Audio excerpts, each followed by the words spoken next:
Okay, 7 o'clock, we're opening our meeting. Really that. And 7 o'clock, the NY for 6 and 8 Grove Street. 1, 3 continue. We continue to January 14th, so we should vote to continue. Okay. What do you make a motion? So moved.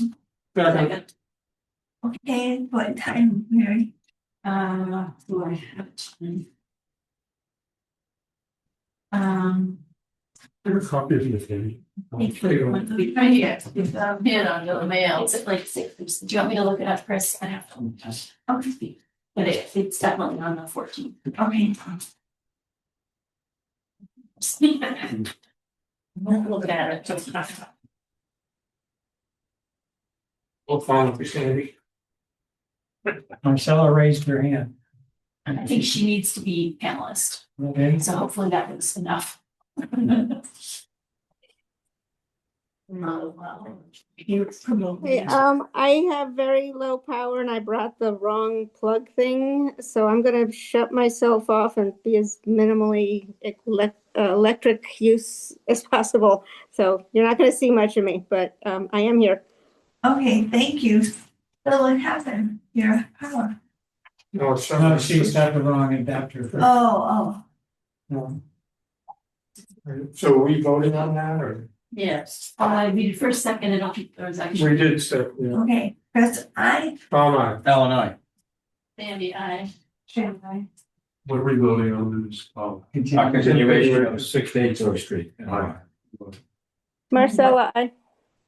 Thank you.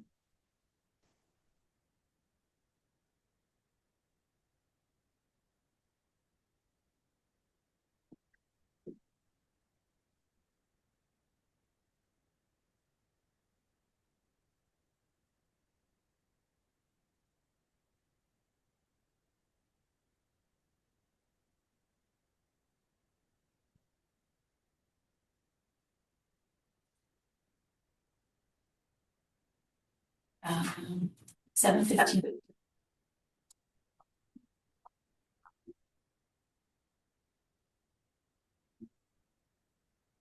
What can we do before 7:15? Did your report.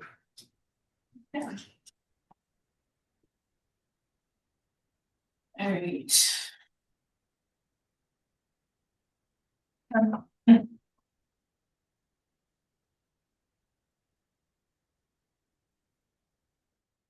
Screen here.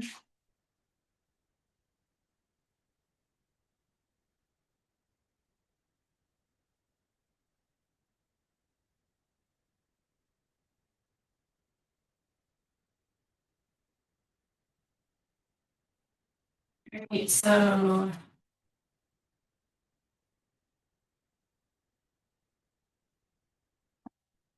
Talked with one of the Dogwood Drive residents. Mainly about tree removal, but because we had this discussion, the lack of certificate of compliance for the whole thing came up, and he was very concerned about that and. Kind of pushed me to reach out again to Eastland. And they're like, well, what do we need again? And so I hopefully, it looked like for the individual lots, there were no as-bills.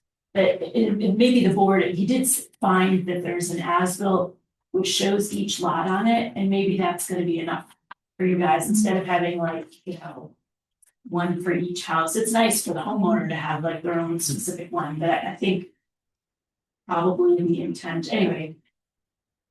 I need to talk to her about that, but that may be satisfied. So we may have on our agenda in January, approving a bunch of those, because that is really kind of the only thing holding me back, except that there was also language in the order about putting a deed restriction on all those ones about fertilizer use and dumping lawn clippings and stuff like that, which I don't know has been done yet, so that's fun.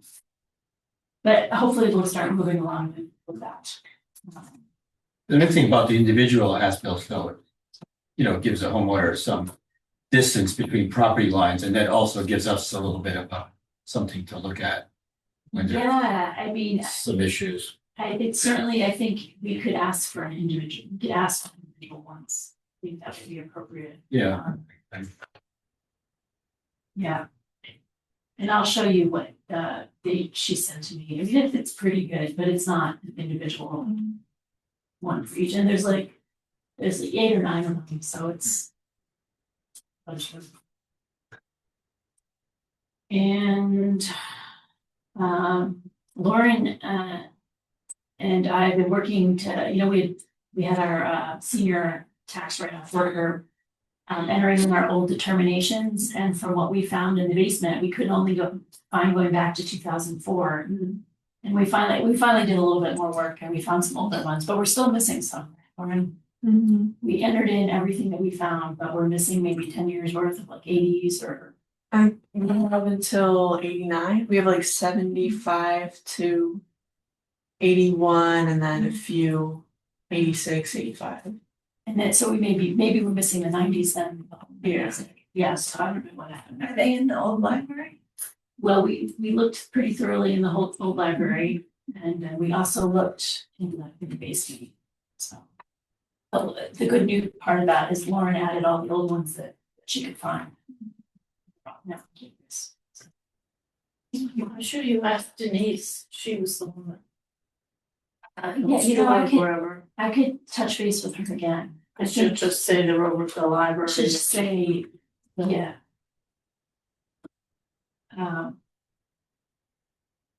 Yeah, I think there's really only 2 spots there. Yeah, If you go through the old minutes, you might be able to find the ones that are talking about the minutes that are missing. right, that's true. Yeah. So you could possibly enter them anyway, just say file missing until it's found. Yeah, we can look more on that. Or get some free time in her schedule. Good job. Yeah, and then I started, since I had a little free time, I started looking into other local stormwater bylaws, and hopefully for the January meeting, I can give you some idea of just what their thresholds are and the types of things that are required. It was interesting to just kind of compare around and see, are we more stringent than everybody else or what? So we'll report in January. And I talk about 5 Williams Street later. A few things I just wanted to point. This is Christian Hill started working. And then we're going to sign the conservation restriction for Upton Ridge, but per Mike suggestion, I did go out and located every single one of the bounds for the conservation restriction. Even there's one way kind of at the south, it's off by itself. I found that one as well. That's actually this one right here in the picture. But that one was actually really hard to find because someone has posted that they own that little section of land. I think that these signs are on our property. I don't know how far in, maybe 10 or 15 feet. They're too far in. But it's something we want to consider, just reaching out to the landowner and at least showing them where our pin is. So they know. Probably didn't have a tree nearby. Yeah. Oh, yeah, well, the pin is, I don't know that it's very obvious. It's right here. The posted signs are. It's not unusual for people to post property that isn't theirs. Right, I mean, it's easy enough to get a little confused. I mean, they may not know where their back line is exactly. And they probably just didn't want people from the golf course running into the woods, but we own a sliver between the golf course and these guys. So I could, if you guys want, I can try to reach out. Yeah. And then the other thing with locating all those bounds, and we've looked at this before.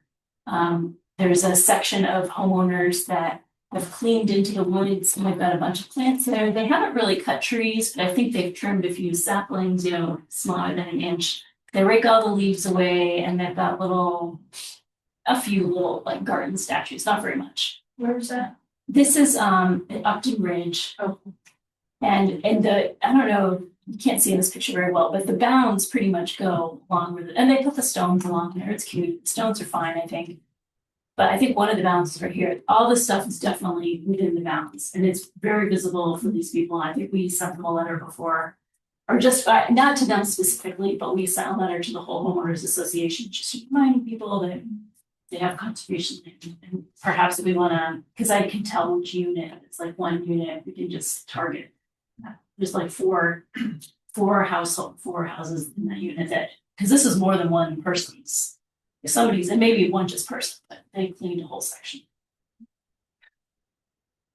So, and it's been like this for a few years. So I can write a letter or draft one up. Do you guys want to give them a date to get it? Is it getting bigger? Know that it's getting bigger. It's about the same. I mean, in my opinion, they shouldn't have done it. Yeah. Is it a big deal? But then I we mean, have it's to a allow, big. then we have to allow it for all the Well, others. no, well, that's why I asked the If nobody else question. does it, then it's. Well, right, and that's It's a my big point. deal. If nobody else is doing it, it's not getting bigger, I don't care. Right. If now everybody's gonna do it, it's a problem and it all needs to be resolved, so. Right. So what is the solution? You said stop maintaining the area? Is that what we asked? Yeah, I guess we could ask them to remove like little wind chimes or whatever it is that's back there. And just stop maintaining. For the boundary, that's all. And the plants that are in there, I mean, there's a few non-natives. It's not, What about the rock, those stones? stones don't really bother me. Yeah. No, It's they the bother mulch. me, but where are on the they? edge. They're right on the line, I think. Oh, they're on the line. They're on the line. It looks mulched. Yeah, I think it is mulched as well. I guess stop, like, don't keep clearing it, like, next year don't pick up the Allow leaves. leave allow them the there. leaves to fall, don't add mulch. I don't know whether you guys wanna ask them, Honor the boundary. yeah. To remove the, I don't remember how many yards. Seems like by now we should have a standard letter. Yeah, right, yeah, I don't know that we do for. No, but It Yeah, seems like this is like the third in 6 months. yeah, Send them a form letter. That'd be pretty bad. this is 161 Milford Street. And they wanted to take down a bunch of trees, these three. One of those is dead. This is right next to a shed. I told them it was okay, the wetlands may be 20 feet behind, but they were kind of trimming a few of the little shrubs in the wetland, I did ask them to stop doing that. I think they were pulling trees down. And this is, I had sent a letter to 61 Christian Hill Road, and this is kind of what the site looks like. They did take some trees down, which is kind of hard to see because they stumps, or anyway, they did some grading and clearing. There's also a little pile, most of it's like, there's a stone wall there that pretty much protects the wetland. This is the wetland, and it's pretty close, but they did dump a bunch of chips, like wood chips, on the other side of the stone wall. He replied to me, I think he's super excited about, he replied, but hasn't followed up at all since he sent an email. So I asked him to submit I guess a determination. I wasn't sure whether the board would think it's probably a determination for this amount of work. I don't think you should come in. What's that? You definitely can come in. To a meeting? Yeah. So, I think, 81 Taft Street, they're gonna be submitting a septic plan. They had, it was interesting, they had one wetland on it, I'm like, I think there's a wetland on the other side, and sure enough, we found the old plan that had showed the wetland on the other side of the house as well, so. Happy to catch that. That's coming through, and that's pretty much it. Now it's time for 7:15. right? Yeah. Nothing said for, Oh, yes. Reading it was,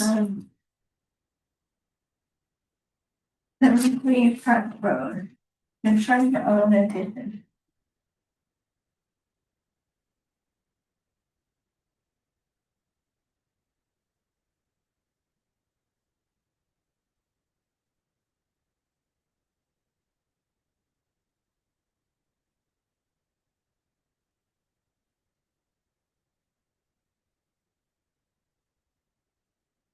Public hearing public hearing notice is hereby given in accordance with the Wetlands Protection Act and the Town of Upton Stormwater Bylaw. The Upton Conservation Commission will hold the following public hearing Wednesday, December 10th at 7:15 p.m. Notice of intent filed by Kathy Kessel for construction of an addition on an existing house and repairs to the foundation located at 73 Crockett. Good evening, for the record, John Fair with Gurrier and Hellman. And I'm here tonight to represent Kathy Kessel and her project at 73 Crockett. I believe Ms. Kessel is joining us via Zoom. If there are any questions for her, I'm not sure if she's currently on or not, but just as a heads up for everyone. Yeah. So for this project here, we do have an existing single family house. It was constructed back in late 70s. And as a part of the original foundation and structure, we did have that was partially located in the no-build line here shown in green. We do have an existing boathouse, boat ramp, and shed that are right up against the no disturb or within the no disturb line. All of that work is existing and has been existing since the original construction of the house. For our proposal here, in yellow, we do have a portion of the existing foundation that is going to have to be repaired. As a part of this repair work, I have recently spoken to the contractor, and they will need to do a partial takedown of the existing deck that is back here. This is not a permanent takedown. This is just so that they can have access to the foundation. It is intended for that to get reconstructed. And then as a part of this proposal, we are looking to do in this green area on the northeastern portion of the house, a 144 square foot addition. We have looked into other alternatives for the layout of the house and trying to get this on the opposite side of it, but just due to where the bedrooms are located, to expand the master bedroom, this is really going to be the only location that we can do that. We are going to be approximately about 40 feet off of the existing wall at the edge of the pond. And currently we're showing about 45 feet to the edge of water that was located at the time of our survey. To offset any of the impacts that we have for the additional 144 square feet, we are proposing two areas shown here in red that total approximately 156 square feet that will be removed, and those areas will either be restored to grass or become some type of landscape area for the client. Relatively straightforward proposal that we do have here. We have been issued a DEP file number, and that is 311-0847. There was only one comment from DEP that we have already addressed, and that was just to correct a typo that was on our Form 3. So I believe at this point here, all comments, including Mary's staff report, have been addressed at this time. But I'm more than happy to answer any specific questions from the commission or Mary. Did you get all your green cards back? Yes, we are missing, I believe, 2 of them, but we have sent those out and those are here for you folks. Great, thank you. No problem. And just in case if anybody did need an updated full copy of that notice of intent with that corrected Form 3, I do have that here with an extra copy of the plan.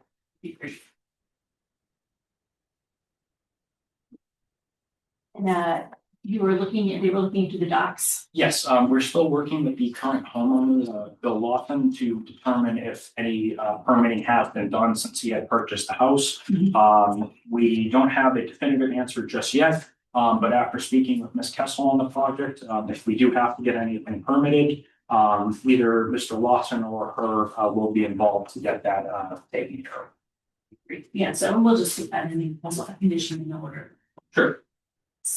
And just for clarity's sake, I know our plan does show what appears to be 2 docks located down by the boathouse. That actually is one dock. It's just 2 sections of a platform. They haven't fully been put all the way out there. But if we do have to do any sort of permitting, we will make sure that we do have that reflected appropriately on our diagram. And we'll send any updates to the commission as needed for that. Mary, what are your comments? Yeah, this is pretty straightforward. And they did what I asked. I was a little concerned about the increase in impervious area most of late. And so they took, there's a lot of, I can show you, there's a lot of concrete near the water here, and they're going to get rid of some of that, which is great. Here's a picture. This is where the addition's going. And is this a concrete pad here that you're Yes. taking out? So that will be removed. I believe that's approximately about 50 or so square feet. And then along the boathouse, essentially that little triangular portion, we're planning to have about a 5 to 6 foot wide walkway there. That remaining portion that gets taken out will total the 156 total square feet that we would propose. Great, yeah, this seemed like this concrete was a little superfluous for what a residential use, so that's great. They're pulling out some concrete. Wetland delineation was fine.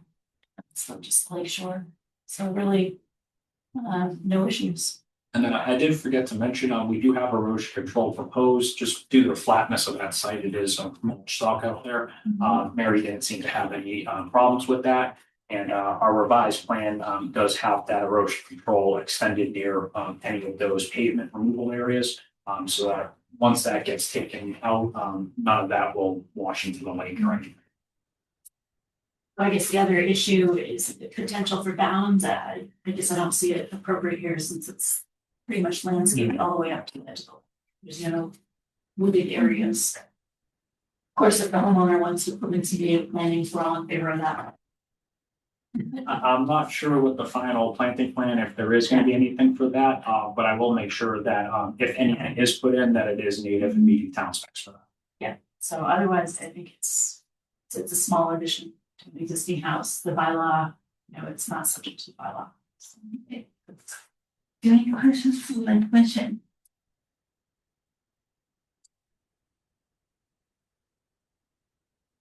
Hearing none. Would you like to close the hearing? Yes, please.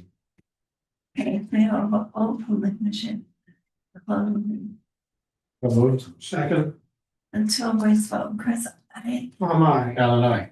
Shannon, Cindy, I. Marcella, I. There you go.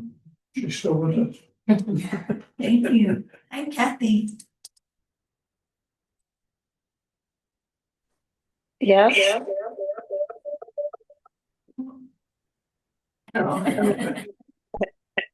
Can you hear me?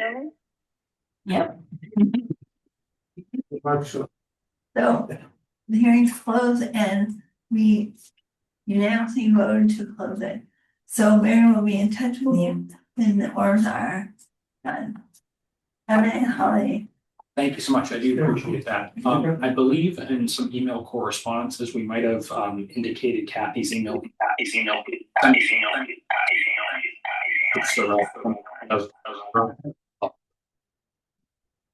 you so much. I appreciate it. Great. Everybody have a good night. Thank you. Good. Bye. Thank you.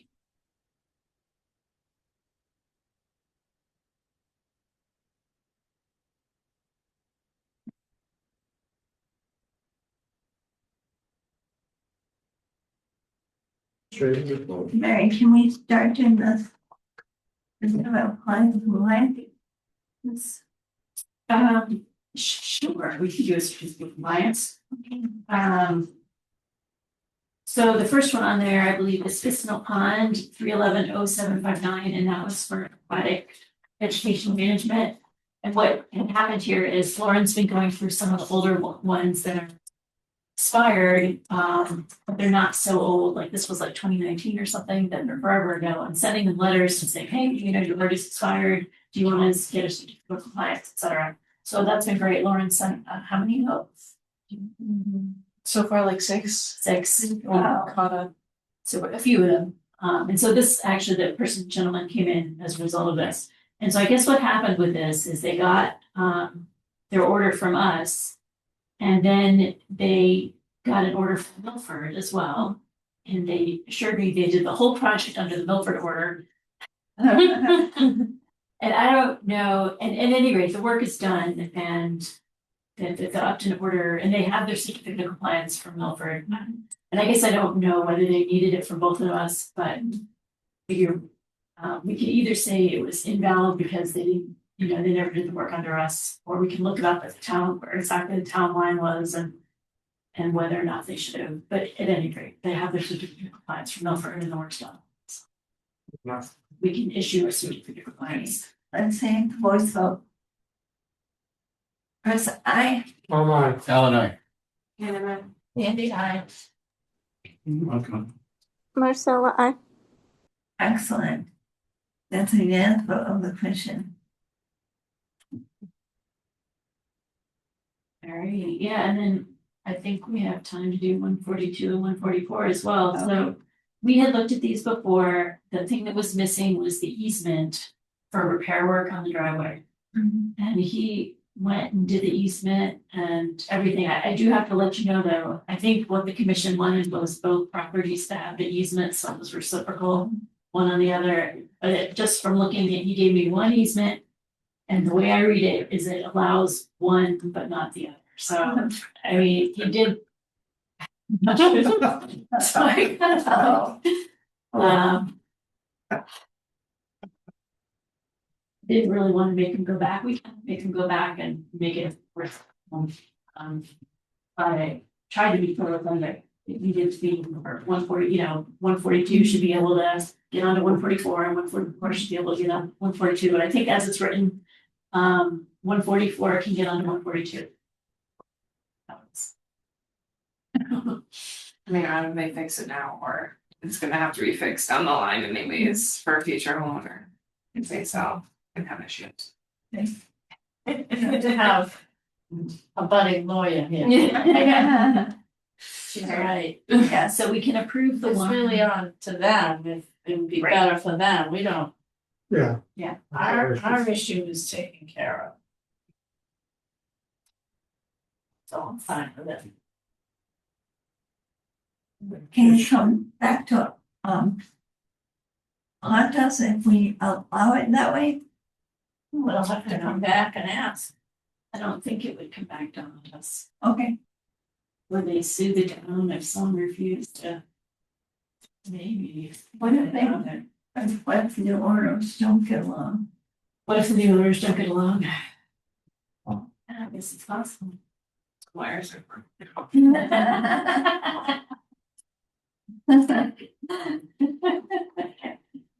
We issue a certificate of compliance for that. So, yeah, certainly we can issue at least one of them. Okay, which one is Susan do? We read the. Easement.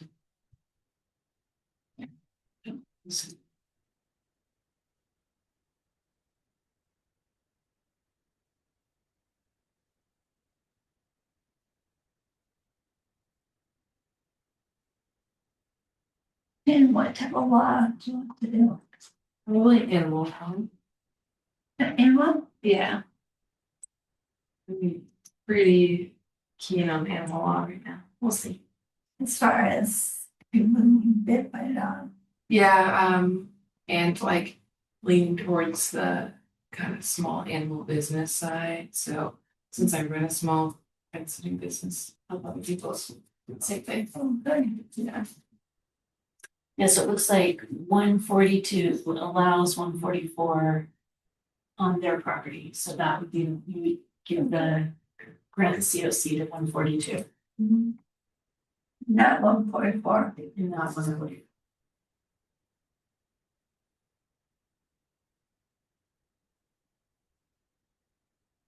Want a motion? Do you have, can we have a motion to, So moved. issue the COC for 142 West Road Road? Second. Let's vote by Phil, aye. Aye. Alan, I. Sandy, I. Marcella, I. That's the unanimous vote of the question. And 144, we won't do yet.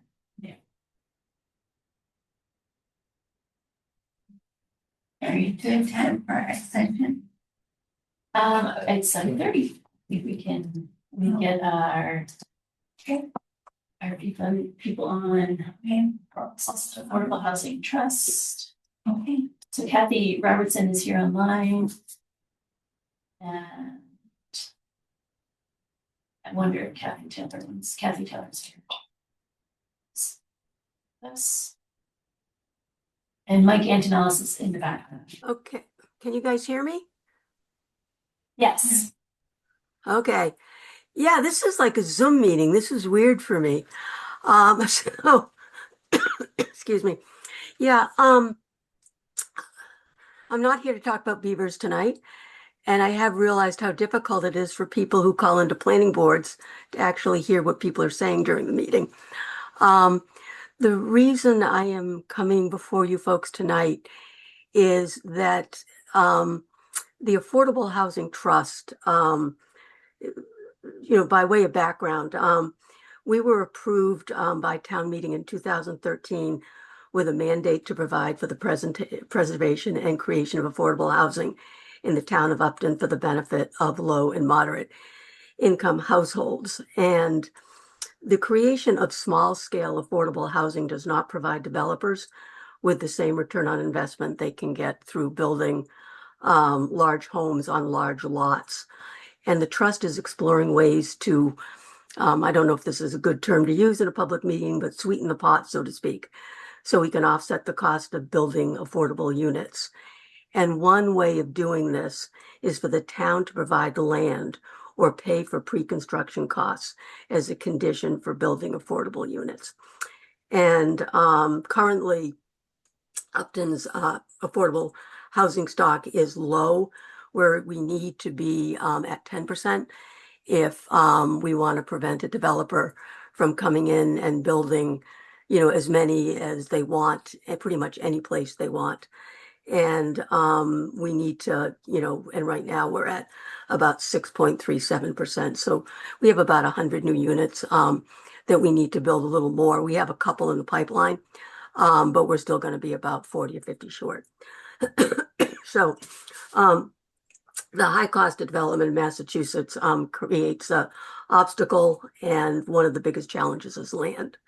And that is the purpose of why we're here today, or that I want to speak to you today.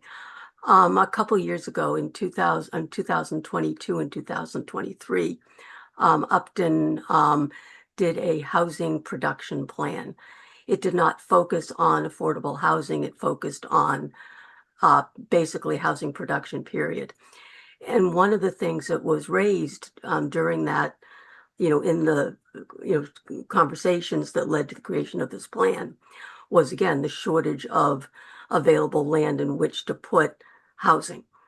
And something that was brought up by somebody that was on the ad hoc committee was a possible land swap with the Pleasance Woods parcel, which is, near the center of West Upton. It's near town services, with another parcel that may have a higher, have a higher environmental benefit to the town. And I think at that time, someone had talked about a parcel on North Street that did not have a conservation restriction. It was basically not protected, and doing a land swap. So the town so the Conservation Commission would be the protected land would be the one with a higher environmental impact. And in return, the town would release, or the Conservation Commission would agree to release Pleasant Woods as conservation. And that's what I'm here to speak. That was actually in the plans, the housing production plan in 2023, and I'll just read it to you. It says this 33-acre wooded parcel of land located off Warren Street is presently under conservation status and is owned by the town of Upton under the control of the Conservation Commission. However, under an act preserving open space in the Commonwealth, Chapter 274 of the Acts of 2022, codified in MGL C3 5A, also known as the Public Lands Preservation Act, there's an opportunity to change the use of land in exchange for conserving another similar parcel in town. Initial discussions are in place to move forward with this action. This is that initial discussion. Although the area is hilly with some granite outcroppings, the parcel is ideal for new housing. It is less than a mile from town center and could connect with water and sewer lines. And that was actually in the 2013 and 2023 housing production plan. What is she asking? Yeah. To swap the lands? That's the question here. Did you hear that, Kathy? Sandy wants to know what What's the question? Okay, I'm having a hard time hearing, so talk slowly and loudly to me. What is the question?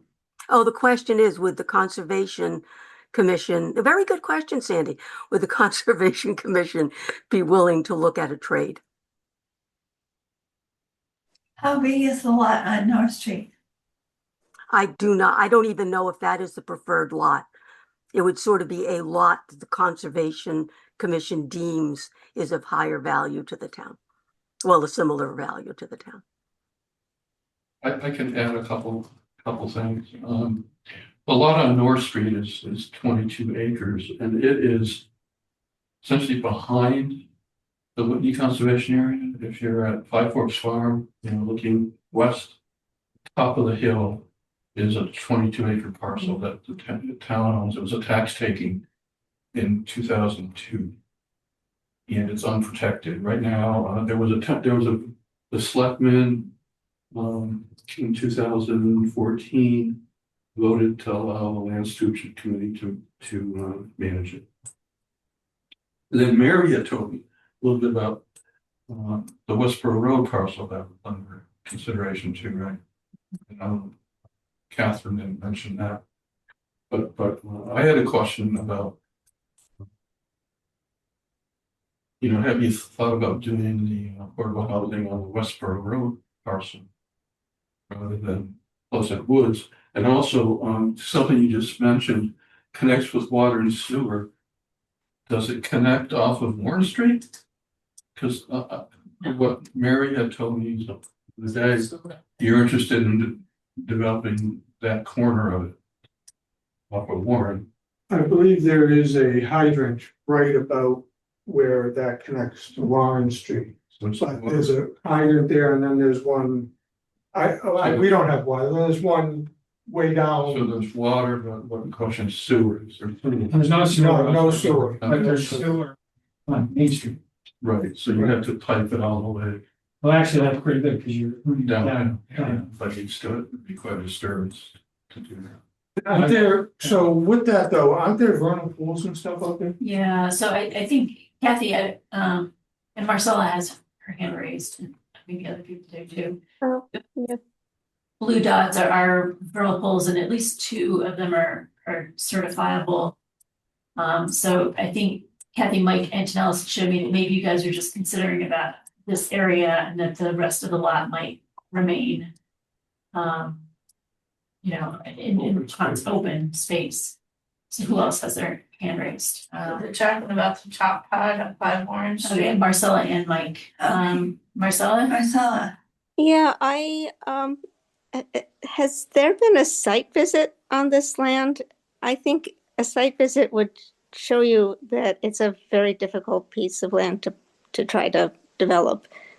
And I know that we tried to schedule a site visit some time ago, and everybody, had conflicts and we never got to it. But I really think you should take a look at the land on site. Yeah, I think Mike Penko had suggested the same thing a while ago. I think when we originally started talking about it, we were just spitballing ideas to be able to find a parcel of suitable town land that we could offer that wasn't encumbered by conservation restriction, that we could offer to a developer, to build some units on that would sort of make it more feasible from a cost perspective for them to build.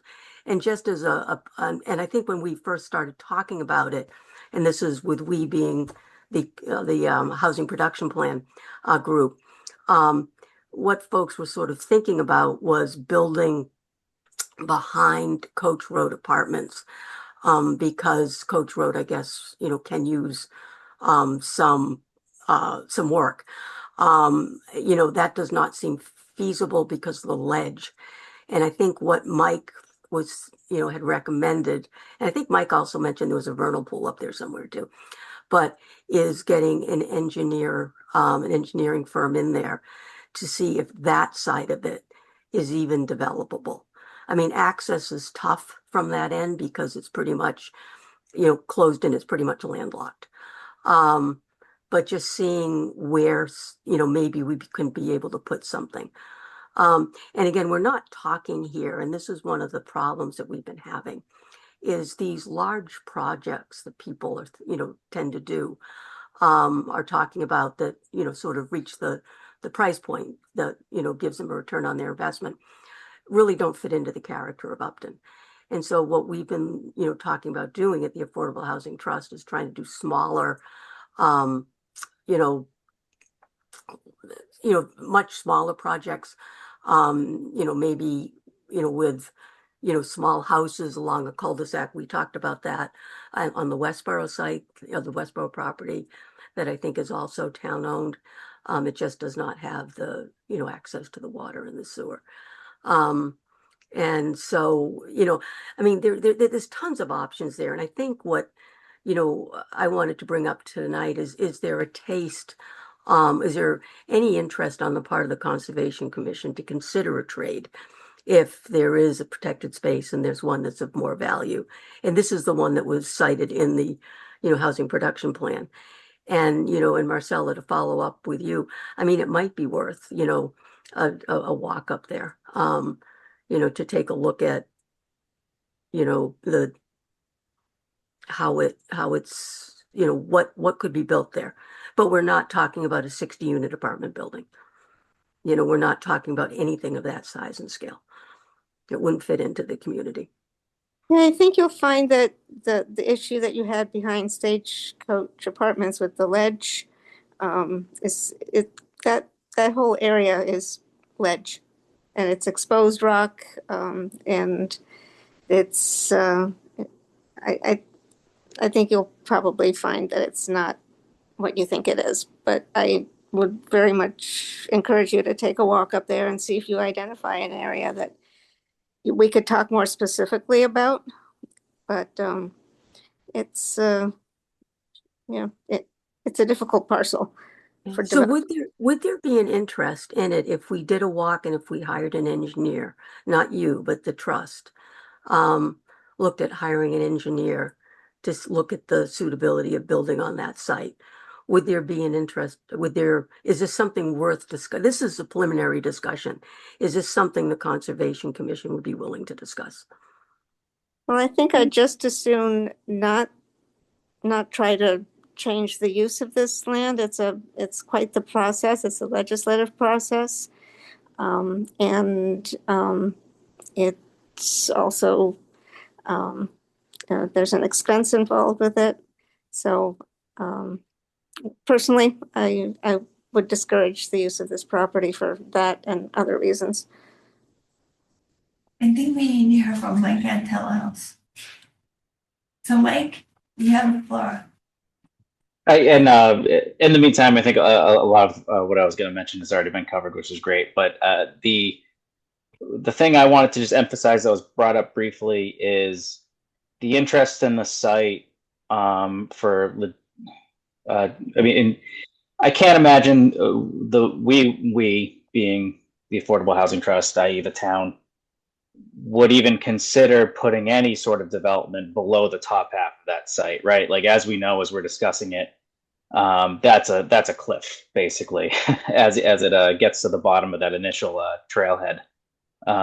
So the interest in development, or for even the possibility of development is really shallow into that land, not off of Warren Street, not far beyond where it opens up after that initial bottleneck. So I just wanted to emphasize that, the details of that, and again, emphasizing what Kathy was just saying. We just want to get a sense of if the Conservation Commission is even open to having this discussion, and if so, we can continue to pursue it. So I'll leave it at that. We have other members. No, I agree with the others that you really should take a look at it. Not opposed, to affordable housing. I'm not opposed to looking at a swap, but, I can see all the- the details would have to be worked out, or would have to make sense, so I'm not opposed to looking at What about the Westboro Road? Where is that? It's probably about a quarter of a mile from the Westboro line. On the left or the right? On the left as you're leaving Westbrook. Oh, all right, there's that issue. And that parcel probably, well, I mean, there's rocky area and there's wetlands on that as well, and in the back of it is a hill. Right. But there's probably some land along Westboro Road that could be used for some development. How big is that? That's 12 acres in total. And it's nice because it abuts state forest land. Oh, that's even cute. Yeah. I mean, Yep. So you have options. I mean, I'd be willing to consider it, as long as the development was really limited close to Warren Street. And also, there wasn't a sewer line that cut all the way through the property, you know, down to Main Street. That would be too disruptive and probably way too expensive to, you know, so if he can site some units near Warren Street with their own on-site septic, you know, I'd be willing to listen. Or why don't you show the Westboro Road parcel again? She had it up on screen. Oh, yeah, I'd like to see that. May end up needing both of them. That's, you're not gonna get many houses on either one of those. To make what do you need, 6%? So it's almost in Westboro. Yeah.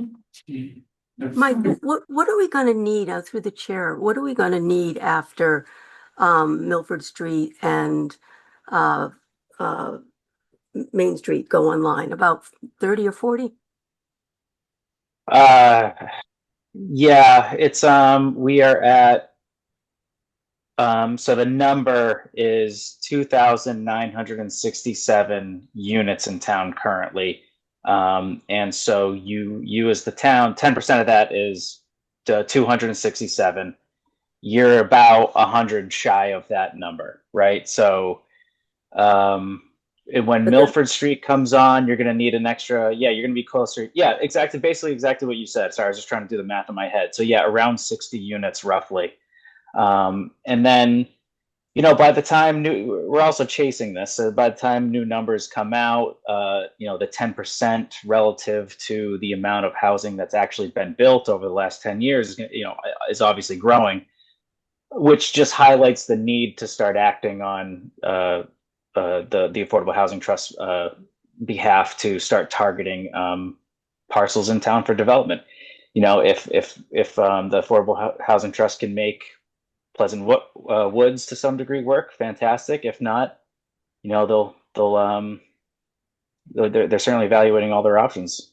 Yeah, and if we're looking for less intrusive housing projects, which I think is everyone's goal, is that we would be looking at multiple sites, you know, rather than putting, you know, all, you know, 50, 60 units in a single place. You know, you put, you know, 20 in one place, you know, 20 in another place. So you look at multiple sites. And I think that fits in more with the character of the town. And I think, I mean, the Affordable Housing Trust does too. And I think when the housing production, I don't know if it's called task force or what, it had a very complicated name. But when it was looking at that, they were looking at, you know, townhouse models, they were looking at village models, which again were these circular driveways with like almost like World War II housing, where you had, after people came back, they built small houses that were, you know, great for, you know, multiple ages. You know, you could have starter houses for families, places for old, you know, seniors to retire, you know, so, you know, doing something along those lines, you know, in scattered sites rather than building, you know, 60, 100, 300 unit apartment complexes. Okay, we answered the question. Well, Marcella seemed to be opposed.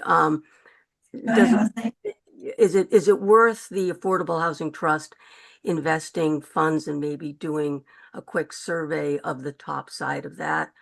Or is it something that we should just say, no, this isn't going to happen and look at other sites? That's all I wanted to get out of here today. Is it worth spending money on? I think is to have a say with it. Okay. Well, thank you. Mhm. Yep. Do we vote? Want to do a say with it? Yeah, so a site visit with somebody who's an engineer or something who can evaluate. Right, there's no need for us to, Well, that's what they proposed, their engineer, their site Yeah. visit, we'd have posted along. Right, right, if they wanna, yes, I'm with you, Bill. so If they Kathy, wanna have an engineer come look at it. I think what they're looking for is some indication that, you know, potentially the commission would agree to a swap. Yeah, and I'm willing to look at it. Yeah, I think we would approach it with an open mind Yeah, for the benefit of the town. Does someone want to make a motion to that effect? I make a motion that we allow the Affordable Housing Trust to evaluate the Pleasant Woods parcel for future affordable housing development and a proposed land swap.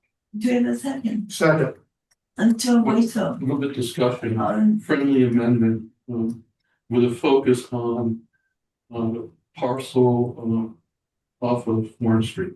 We want to amend it to say that. And the upper third of that parcel. Well, Yeah, because you there talking are about the pools. Pleasant Woods thing? Yeah, Yeah, I mean, it's the only thing That's that's all. developable. right, they're gonna have an engineer walk it, and then Yeah. they can come back to us and say what they feel is, and then we can evaluate.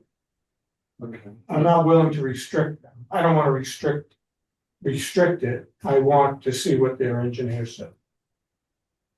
Well, okay, I don't vote for it unless there's some limit to the, to the, some number of acres near one. Yeah, I mean, I think Mike stated that. I think Right. it would be that top third or so.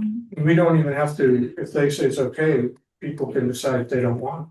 Right. Like, I mean, it's not, nothing's written in stone. But I'm willing to listen to what an engineer has to say. do you have any other discussion? So, let's do a voice vote on the original. They want to say amendment, original motion. Chris, I. Oh, my, Alan, I. Sandy, I. She's a mess. Micah, Marcella, Okay, it's a yes vote of the members present. Thank you all. You're welcome. You're welcome. Thank you. Did you want to talk about, the Westboro Road parcel law? No. no, No, Okay. The Westboro parcel is under care, custody, and control of the board, so. Oh, okay, okay. I've had that conversation with them. Oh, okay. No, I think it's 7:45. And that means And we have Sweetland Farm, yes. Kristen O'Brien is just getting on here okay, 545. to present this.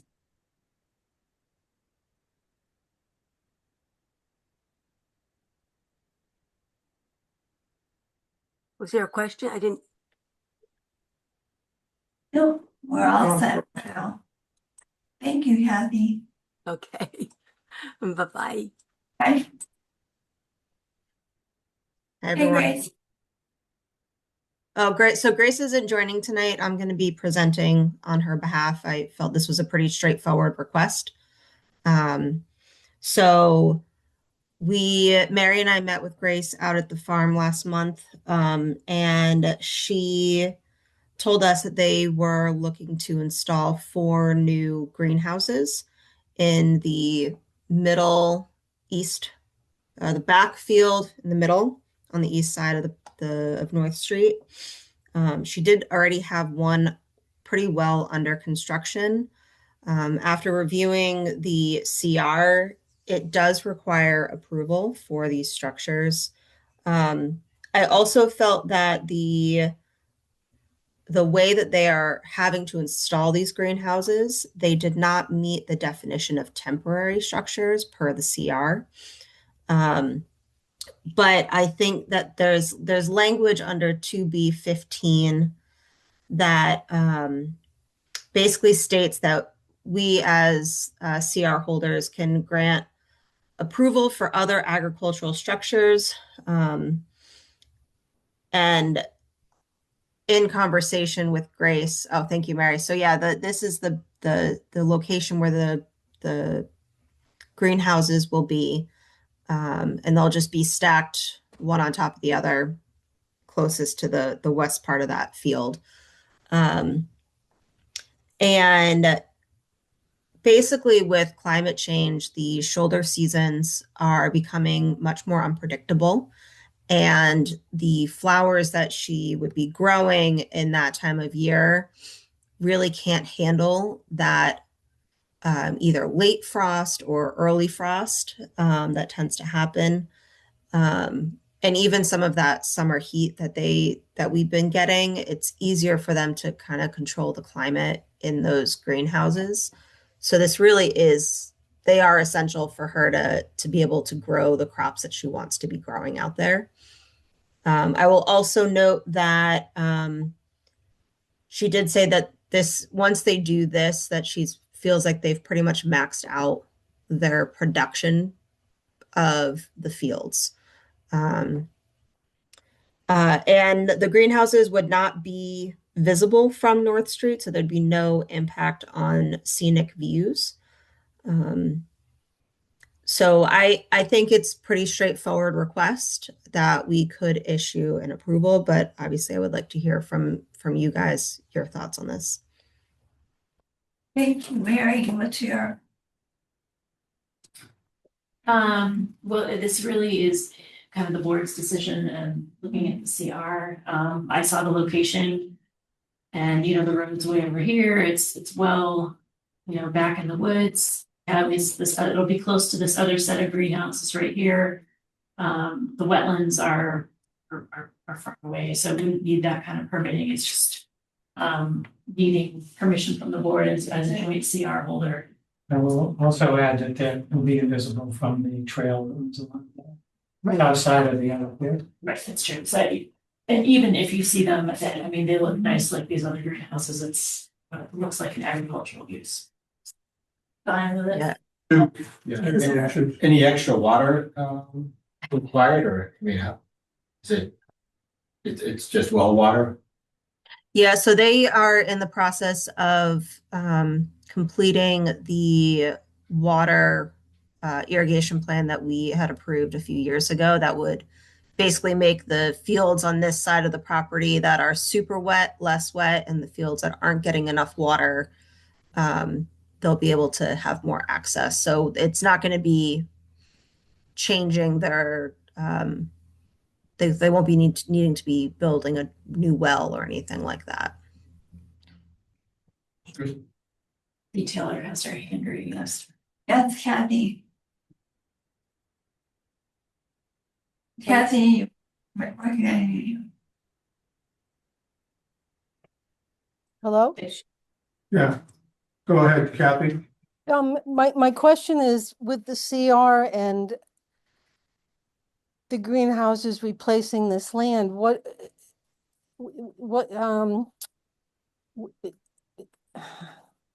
on for a second. If we put this land aside for a conservation restriction and we're building commercial buildings on it, what's the point of any CRs if somebody can change their mind and build something on it? I don't quite understand the premise. If I'm looking at this piece of property, there's gardens on it. I think those are gardens. Mm-hmm. So gardens are allowed on a CR, but greenhouses shouldn't be on a CR, and you have to ask special permission. And I guess my underlying question is, if we put commercial buildings on this CR, what's to prevent people putting buildings on any CR? And what's the point of a CR then? So this CR specifically is written to allow for active agriculture, and it has language that specifically states that they're allowed to have agricultural structures like greenhouses to support a viable farm. So any structure that's on there would have to be supporting their agricultural purposes. But they have to ask permission for it. Yes, because the CR doesn't explicitly state that you can have, basically it says anytime you have a new structure, you must receive permission to do so. So, and they're all organic, correct? It's an They organic are, farm? I don't believe they're organic, or certified as organic. So what about the chemicals for the plants? You know, what do you call them? Fertilizers. I mean, they use as little as they need to, but the CR doesn't restrict their use of fertilizers or herbicides or anything to that nature. Was this part of the piece of property that we bought with community preservation money under conservation? Purchased the conservation restriction. But was this part of Gail's property that the town bought using CPC money for conservation? Part of what used to be Sweet Williams Farm was left in private ownership, including this land that we're talking about. And part of it was transfers for the town. It's now known as the Whitney Conservation Area. The Whitney Conservation Area is basically the wooded areas on both sides of the former Sweet Williams Farm. This is the farm's property. Yes.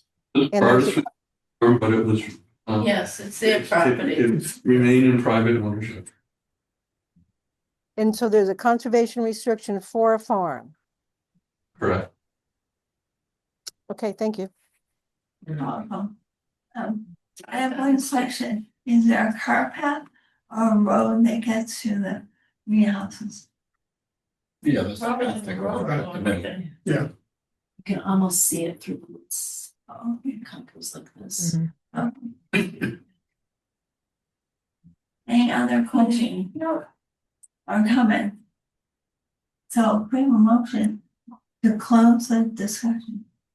To approve. To give her To permission. give her Grant permission. permission. For greenhouses. Right. So moved. Yeah. Okay. Wait, so Or second. Chris, second, Second. okay, move so Chris, I. All right. Alan, I. Sandy. Sandy, I. That's the name. For all of us. Marcella, I.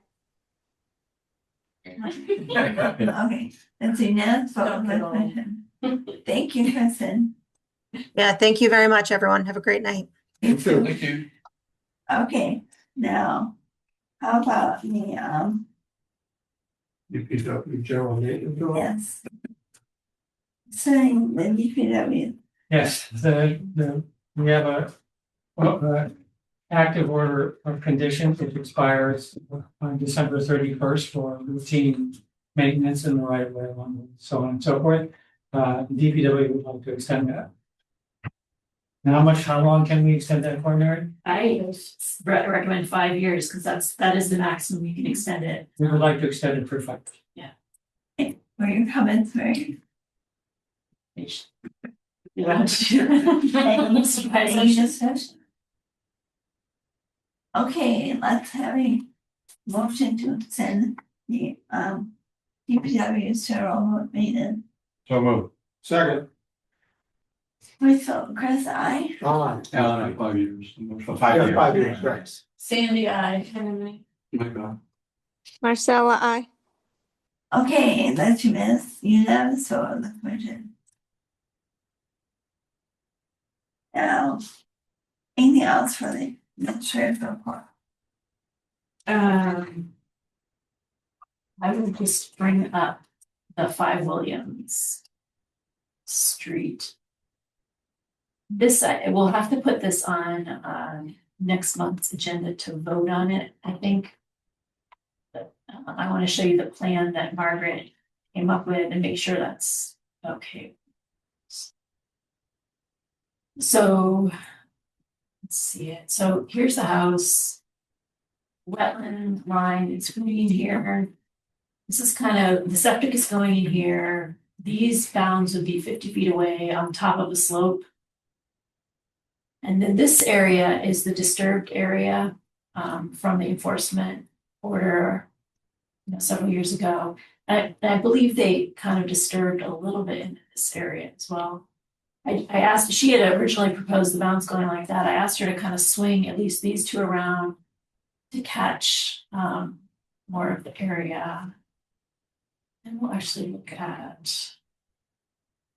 This is a near map image. I tried to put up where I think she's putting the bounds. So they're going along the top of the slope here. It's easy to see the disturbed natural area. This area, it's maybe a little farther out, but I believe this may have been disturbed before the enforcement. This is the main area that they're part of which they're maintaining as lawn that was added, or their kind of lawn expansion area that we're gonna ask them to let revegetate. So that's kind of what it looks like approximately on your map. So if you guys agree with her plan,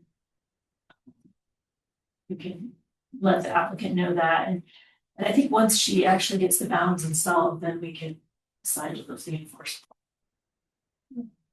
off that property, if you guys were happy. So do you have any discussion? Yeah.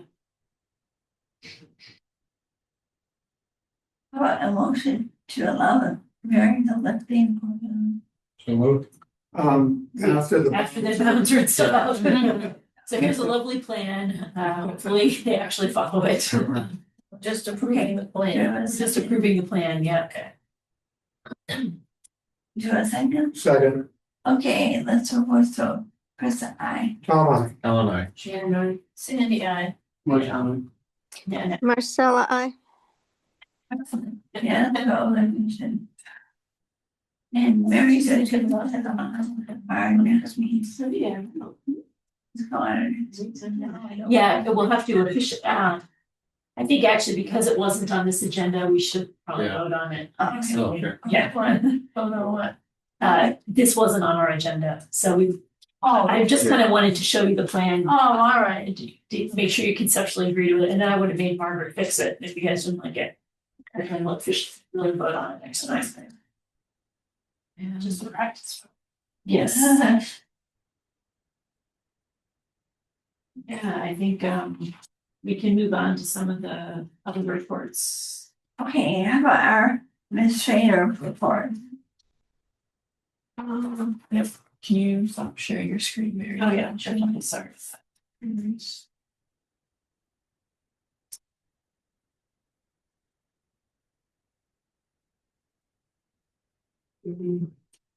No. I'll start with this voucher. We have 4 expenses, water bill for the community garden, Mary's mileage, leave and lakes, ponds, streams. Expense. Sorry, thank you.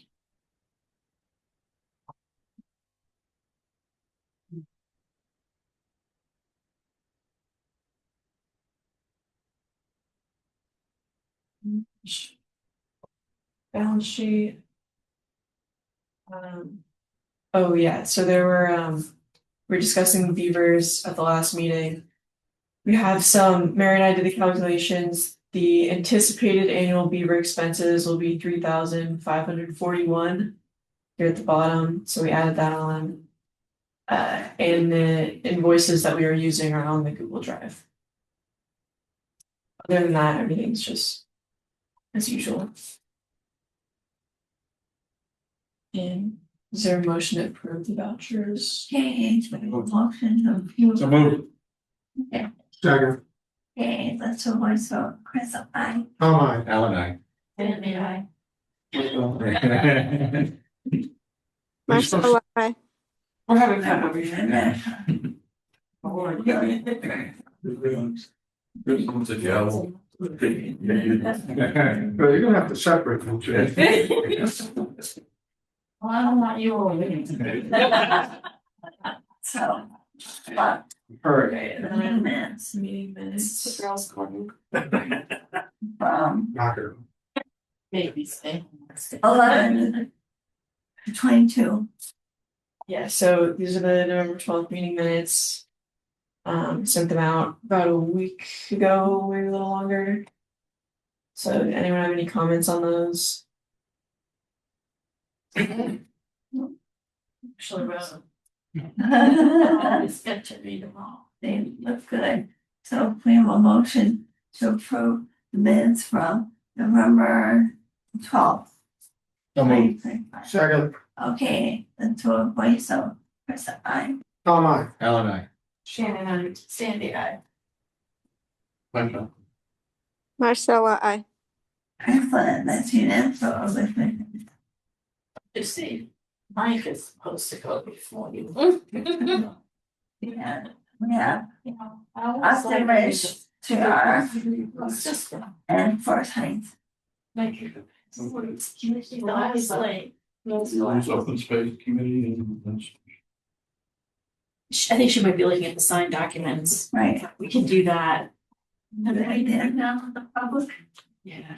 Okay, how about, Olsen? Well, actually, I guess we're getting. The comments open, closed for purchase of the conservation restriction on the site plan. In the next 2 weeks. Good job, Bill. Well, don't clap. We'll get to it. That's fine. Yeah, so I don't have any other updates for open space, but I do want to take a little bit of time on a beaver show. Yes, my friends. Sandy has reported that the water is backing up in her backyard from a dam which is either in or on, in somewhere within culvert that goes out under Mechanic Street. And then I'm assuming that if it's having a detrimental effect to her property is probably also putting the road at risk along the other side. Yeah. Yeah, so the DPW will be seeking permission to breach it, which is private. I mean, when that was a big hole underneath the road. Telephone pole out there. Where you gonna- So with that site, go ahead, sorry. Oh, so I was just wondering whether or not, I know you visited the area with Beaver Solutions as to whether or not there's other stuff we'll need to do to keep it clear. Okay, so I literally, when you guys came in, I was just reading what they sent me. So they literally just gave it to me 5 minutes before the meeting started. The gist of it is to do first of all, they recommend trapping. They said they can put in these devices, a lot of stuff. They will not guarantee that they work. They don't really think it's a great site for it. They say trapping will be the least expensive, but they sent, the cost would be about $10,000 to do what they're doing, and they will not promise that it will work. So with that site, Bill, that culvert, normally nothing would have to be done for that as long as there's no dam there. Once you dam it, it flows and the beavers go in it, but that doesn't flow year round, so they don't mess it up. They talked about, and again, this is literally just came to me, so they talked about putting in, like we did on South Bell Road, like a check dam, so to speak. And I didn't read it all, I got the impression they were talking about cleaning the culvert, but I'm not sure. It was about $1,000. And again, they're saying the beavers will hopefully dam where they're putting it. They're not gonna stop damming, they're just not gonna dam the culvert. So again, like I said, I had this 5 minutes before we started, so. So does the $50,000 you quoted, does that include? Again, you're asking too many questions. Maybe you can actually, but they would clear the culvert. That is my Take. basic understanding Okay. from what I quickly read. And I don't know if when you guys came in, I was actually reading it. And so I literally just got it. I had called him earlier today. I said, we have a meeting, and then he got back to me. And he got me the proposal literally for the meeting. So I'm wondering, I don't know if it's in there, but I am wondering, once it's settled, if we could put a grate or something in front of that culvert. Because once they've decided, some beaver has decided that's a fun place to build then the next family that comes in 5 years, they're probably gonna do the same. Well, the whole issue though with that site is that it's not really I mean, like I told, if they wanted to put in these devices, go ahead, I would never, ever vote. So I'm to just do talking that. about, I know, but what I'm saying is that you wouldn't have to do anything to that if there's no dams there. But what they're proposing is like that fence we have over the Southborough Road one. So that it wouldn't be over the culvert, it's further up the thing, so if it does get dammed up, the beavers come down, they're more likely to build the dam there yeah, as something. opposed to the culvert. Yeah. So that's, and again, But I they didn't can build do a stuff dam, they built a house, he thinks there's a house in there. there's no house in there. I No. think there's a dam in the. Yeah, it's all, it's just sticks and mud. Yeah, they dammed up the cover. Right, there's no house in there, it's Cause just, we took I thought that's a what he little said. earlier, a couple of weeks ago, there was a dam in front of the culvert. Right. And there was no water behind it. right, So the DPW came and took out the dam right, to permit water to flow, because that was actually one of the things that got discussed at the last meeting. sure, Maybe if that water flowed through there, it would solve a problem. I think But it's clogged. not Yeah. much water came when No, they. it's clogged, it has to be unclogged, and I'll have to look at this closer, tomorrow, maybe I can give you a call or something. yeah, and that's And what, tell you what they said. but their recommendations also include trapping. Their recommendation is trapping as the most cost-effective means, it's not a good site for pond leveling, it's just too big of a watershed. It's a very But sad thing. they're when they willing- think they're right. They're willing to do it. Yeah. But they're not willing to say it will solve the problem. But they're gonna continue to build the end. So, do you have a sense of whether or not the water is likely to continue to rise in that area, Oh, or? it's definitely gonna keep rising, but soon they will stop building the dam, but until we have it iced, they'll continue to work it and build it. So it will certainly get higher than it is. Well, actually, if they're building in the culvert, there's a natural. Well, that's not, if you got the primary dam and the secondary, the Yeah. secondary dam is the reason for the culvert blocking, because the secondary dam backed it up to Sandy's gate. And now that water's flowing in the ditch, the beavers go down the ditch. Hey, look at this, it's a great place to go today. And so that's what they did, but we've never had a problem there because the water was never enough to run through there, the beavers were always removed before. Well, first of all, they always have a secondary dam below the culvert. Right, the secondary dams were always above Sandy's ditch, so it was never a water issue there, but now it. Because that secondary dam is relatively big. But yeah, so in the next meeting, if you want to put beaver discussion or something, we can do that. Were that around to the rest of us? Yeah, Oh, I thought they emailed it to you. they did, it's on my phone here, I just literally, Yeah, when you should around to them. yeah, no, what I'd like to do is look at it and then talk to them. To make sure I understand everything and I can certainly send it up. In the meantime, can we authorize the DPW to use the dam for the culvert, remove the blockage for the culvert?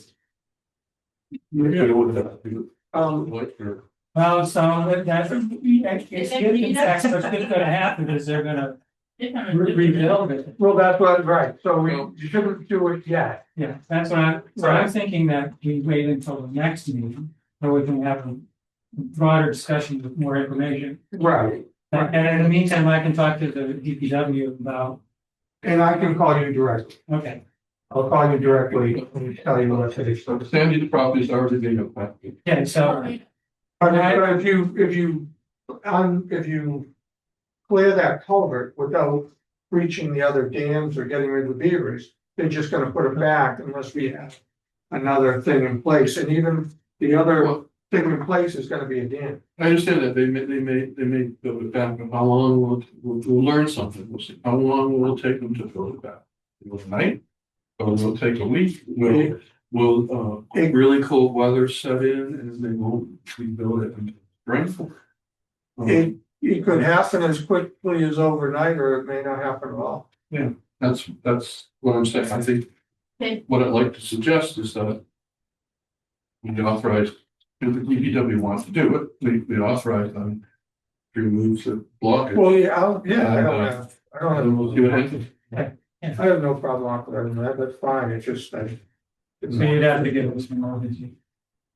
Okay, they've taken so many trees out, they may not want to. But it's only good for a month, so if you wanna wait till January, then. Well, no, I think what's being proposed here, and I agree, we'll go ahead and put it. Yeah. Sure. And if, in fact, they've basically gone through hibernation, whatever. They don't go to hibernation, but they stop. Stop for the season. Yeah. The construction season's over. Right. It may turn out that we won't need to do anything until next year anyway.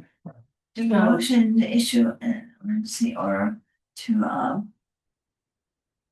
Well, we'll just Breach call the it, dam. breach of dam, because it's something different what it is. clear the Because of breach of culvert. dam. Breach the dam. So move. Second.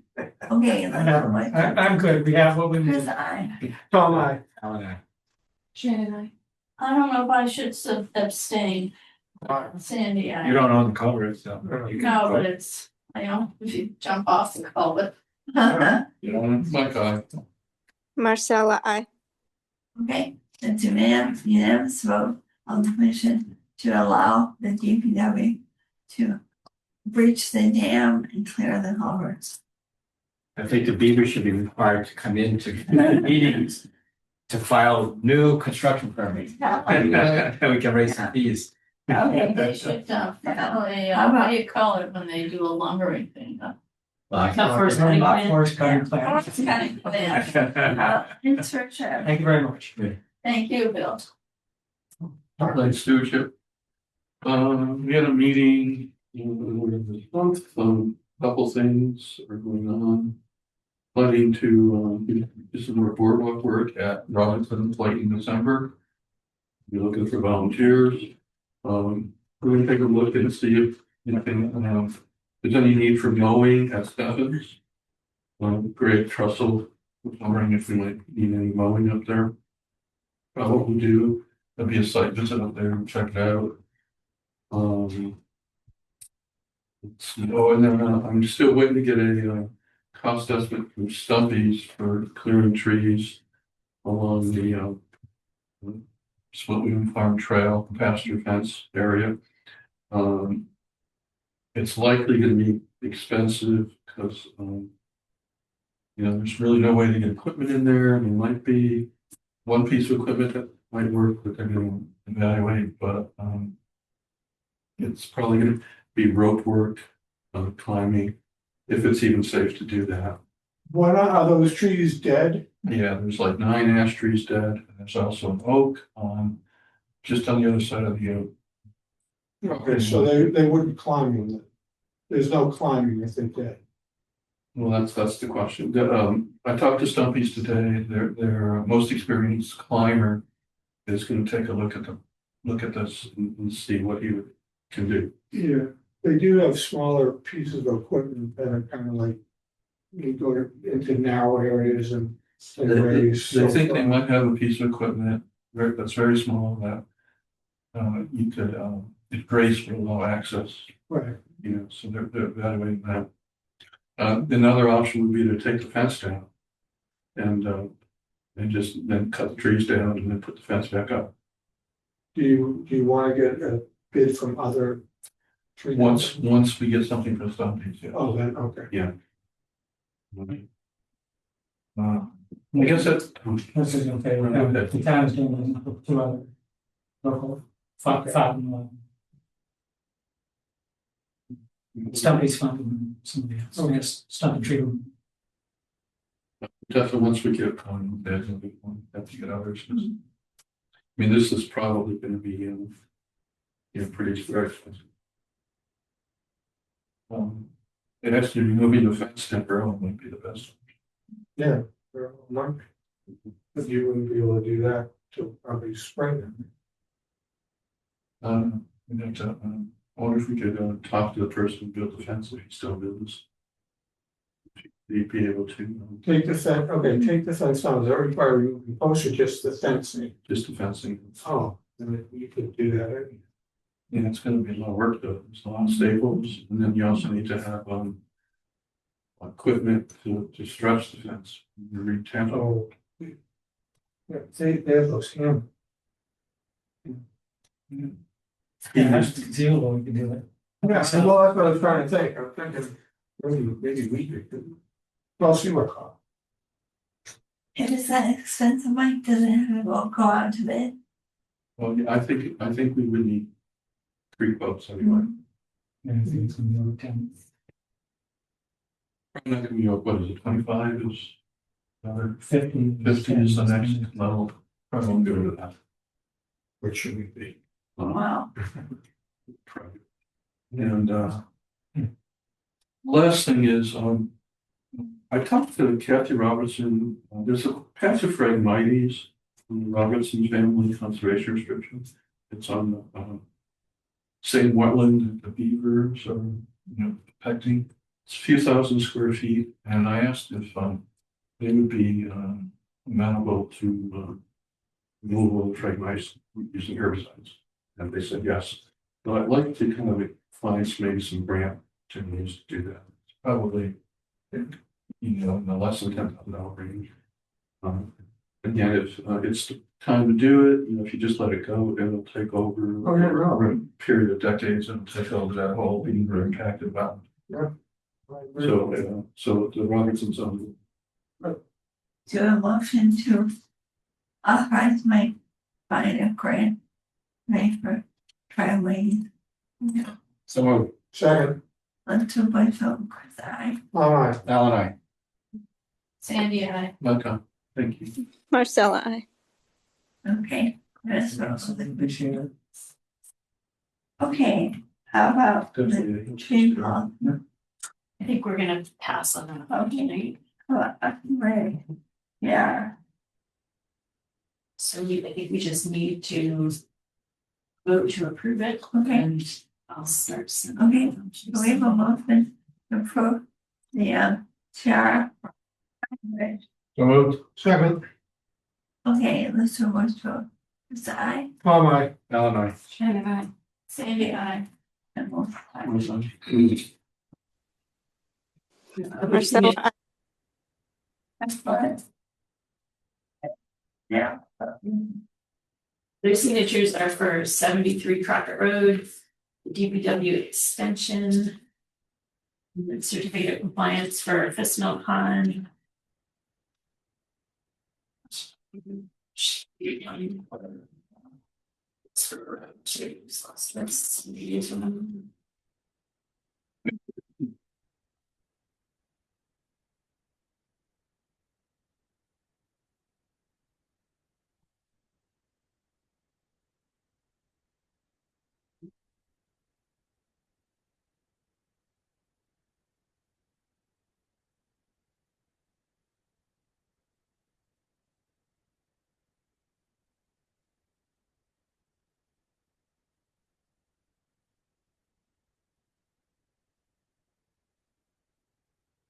While you guys are signing those, the annual report, basically kind of waiting for the end of the year to get the final numbers. I did not send around an updated copy. I think I sent them around before the last meeting, maybe.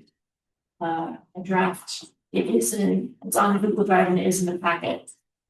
Mike, I wrote up a little paragraph about Owen, or 2 sentences anyway, about Owen for land stewardship. Probably maybe one other note, maybe there's a few other things that you could mention for that, about the district 9 schoolhouse opening or something like that. So I can add that, but if there was anything else. Maybe it's the District 9 CR being approved. Okay, CR, they're gonna be.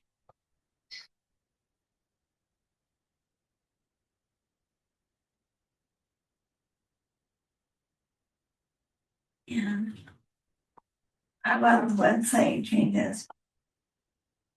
Yeah, I can talk about this real quickly. I have some stuff pulled up that I can share.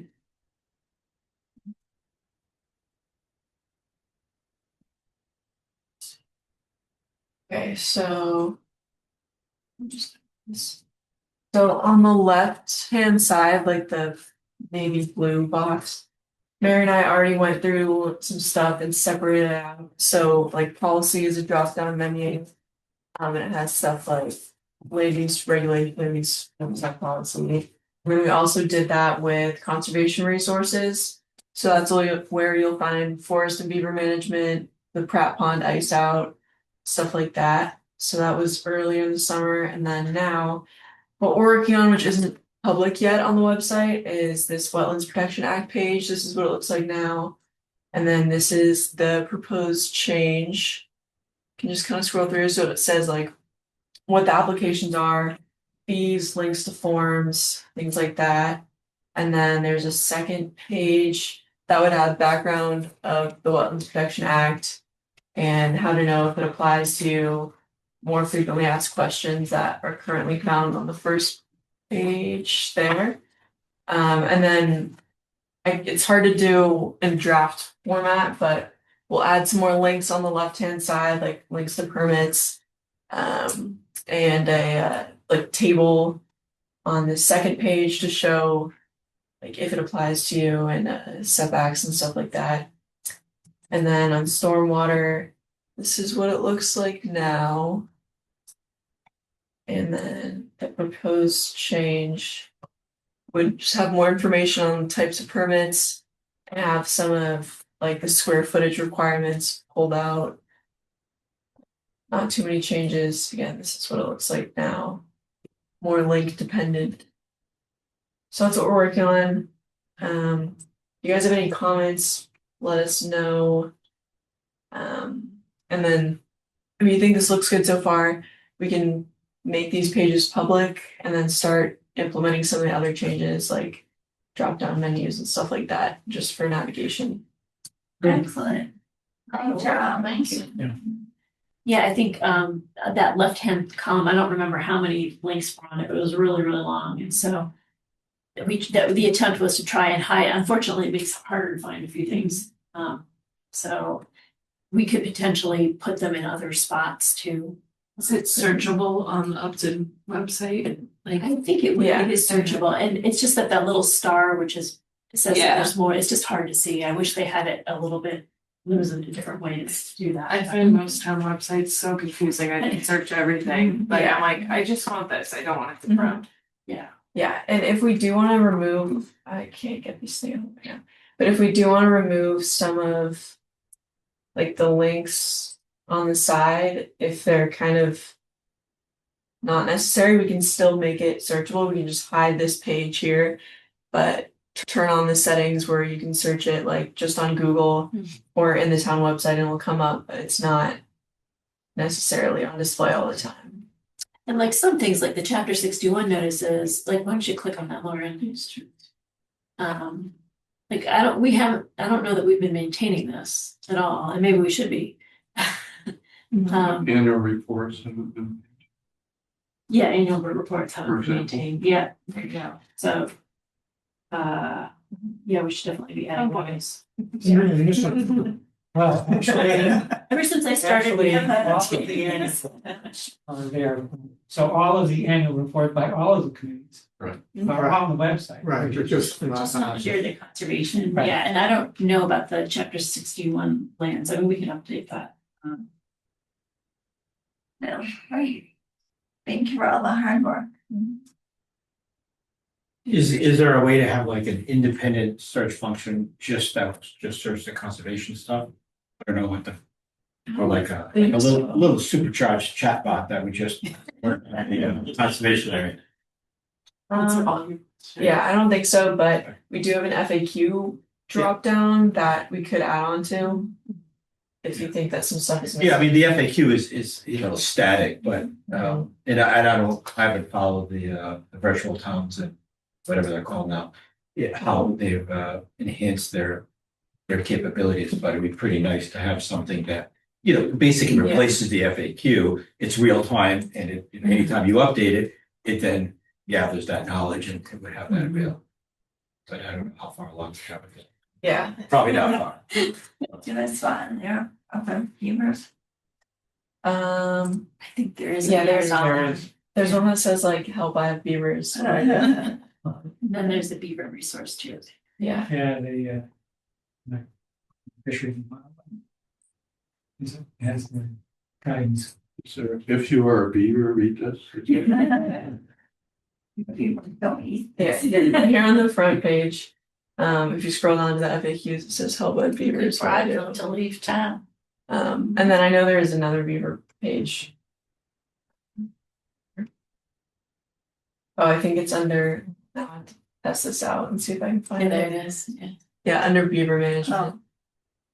So if you think this is too hidden, like if beavers are becoming a hot topic, which it looks like they are, we can move that back to the front page for a little bit. Can we approve like this now and then we can like independently click around and just like play with it? I'm very hands-on person, so I am. Yeah, if you And, just like, want to make spend some future time changes, yeah. and look at it. I think especially the permitting stuff is better because right now you hit permitting and it goes to like a huge list, which isn't super helpful. So I think that's gonna be much better. Can we see the draft? I think you have to have an account with this like Right. website, So so. you might be able to. Yeah, I can. Yeah. But the problem is that if it's in draft, you can't look at it to confirm that it meets your Yeah. needs. So I can post these tomorrow, like keep the draft, like keep Do the it for a current week or version. something, yeah. Yeah. I don't know if it's. See if we people can move notice. forward. I don't know if there are many frequenters of the town website. Yeah, I was trying to think of the main questions I get from engineers. They always want to know how many copies and like what's the deadline. And sometimes they're not looking at the website. Yeah. And sometimes they are. A lot of times they just want to call. Yeah. Might be easier to call. Just a call, yeah. Yeah, so we can post that and see if anyone has thoughts, hopefully sooner rather than later, so it's not posted like wrong for a while. That'd be good to know. Great job. Jump right on that, Shannon. Good tonight when I'm done. Okay, do you have anything else for tonight? Well, we haven't talked about forest fires. Okay, of course. That's gonna take a little time. First, Mary is. Wanna eat while. Maybe we should have crackers while we discuss. It smells so good. Sorry, I'm good. I think you need to pay attention. Want me to pay So attention? Mary first question, yeah, I'm sorry. You're out locked in. Okay, 8:38. Mary is Tony on? Is Tony on the journey? Oh, I no, think it's not. Kathy Taylor's still. Kathy's on. Okay. Yep. Tony from SGT, he had an SGT board meeting tonight. Okay. He wasn't sure if he could join us. So maybe he did. So Mary, could you call up the latest version of the CR? Yeah, I think that's the last thing you emailed, right? Yeah. So I'm here representing Metacomet Land Trust tonight, first off, just to be clear, won't be voting on this CR.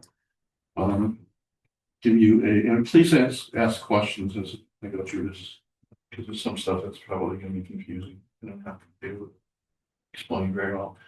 The good news is the CR is pretty close to being finalized. We have the survey plan has been recorded. Select board voted to sign this CR once we get a final version back from the state. We don't have that final version back from the state yet, so this is still draft. But the select board voted last night to decide it when they do have the final version. Still hoping to finalize this in December, but there's a issue has come up, which I'll talk about in a second. We can take this into 2026. Metacomet has a financial reason related to taxes, tax situation to finalize this in December. But, you know, we'll just have to deal with it if we have to go into next year. It has to do with if, we have two large projects potentially that could close next year. If they both close next year, it kicks us into a different tax review. We have to pay our accountant a lot more for the work they have to do.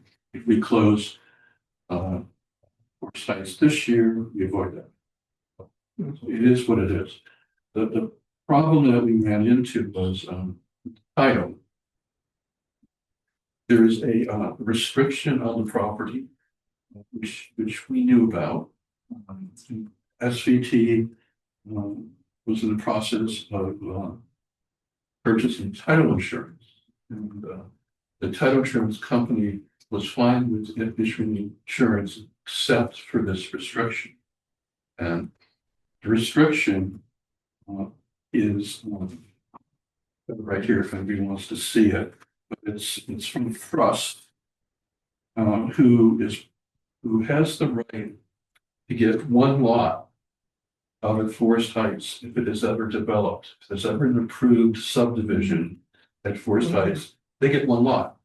Yeah. Now there won't be ever an approved subdivision here because of the CR, right?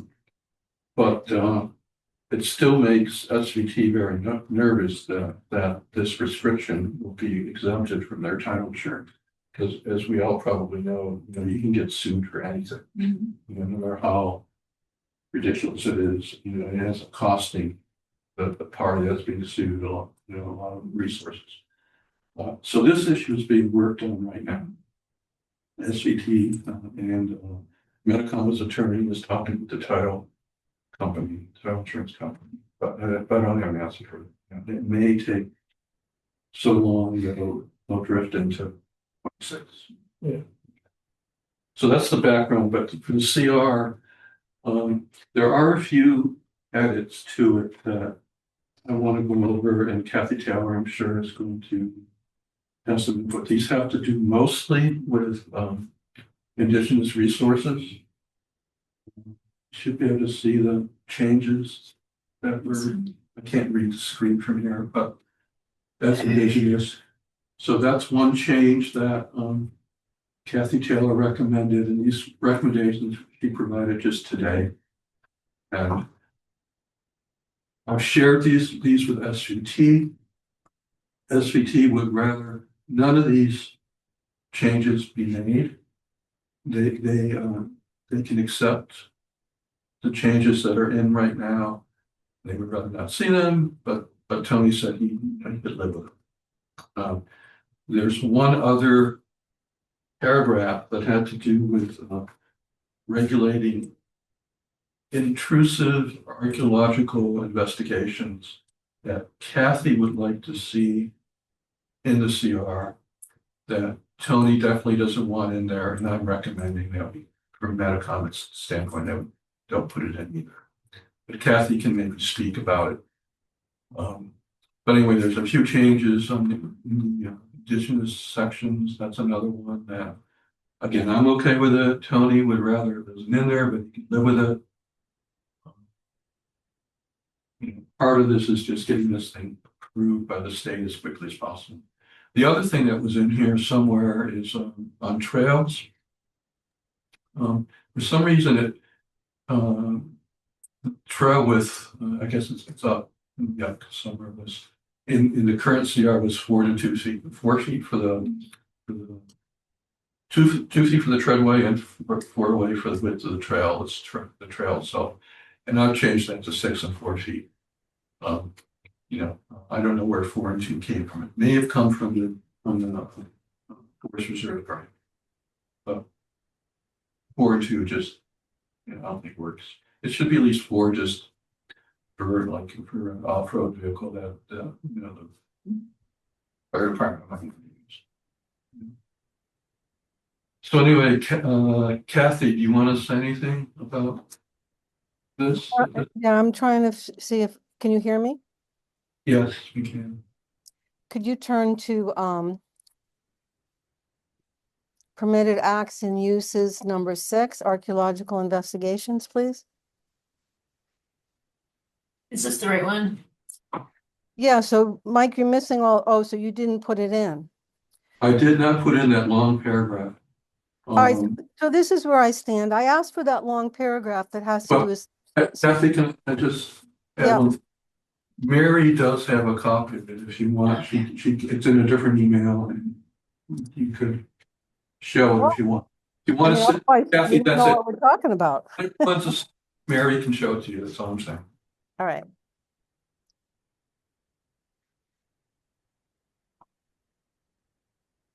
Mike, do you remember which email? It'll be in that section. Is it in this one? It'll be in pink. Number 6. Under permitted acts and uses. Okay, subsurface disturbances. There's a really big paragraph here. In 2023, when we were looking at Mechanic Street, we asked this to be put in, and I don't think it ever was. This is a paragraph that we know has been approved by the people that have to approve things because it was just approved for a property in Leverett. And it has to do with if there is digging by an archaeologist that tribal people have a say in it and that they can supervise it. And without this, it's just the SHPOs don't recognize anything culturally. So if they're going to be digging anything, you have to have tribal people in so that they can make those calls. And I really need it in. We've had a lot of CRs and I've been out in the woods a lot of times for people. And when we get to the CR part, we're missing things and we don't have language in many CRs that are protecting anything. So this is this has to be in. In my opinion, if I'm going to go out and walk something. So that's where I stand. I would really like it in. It's been vetted. Without it, it's just not fair. So I recommend it be in. I don't know what Metacomet's going to say. They can leave it out, but I'm not going to walk the property without it. Metacomet doesn't want that in. Well, I say, I don't think it's really necessary. Tony from SV definitely doesn't want it. Okay. Okay. I do think that the paragraph just above it, which talks about, I can't read it here, but there is a sentence or two that talks about, tribal. Yeah, only in accordance with, right. The problem is if the SHPOs do an investigation, will not include tribal people, and that's a problem. But there is a paragraph in there that we've added. Okay, that you suggested that's been added a few Mike, sentences. every word of what I suggested in there, please. Every word. I don't have time for this. People are busy with a whole bunch of things. And I asked a lot of people this afternoon and spent a lot of time getting the wording that I need to have in. And this is what I need to have in every word that I suggested, because a lot of people ran around today and found the words that we need an opt-in to protect our sites. And these are all the words I need. And it's late at night for me, and I can't really, I don't have a brain that's going to analyze every word in it. I did this all this afternoon with help from people. And these are the words that Upton needs to have in their CRs.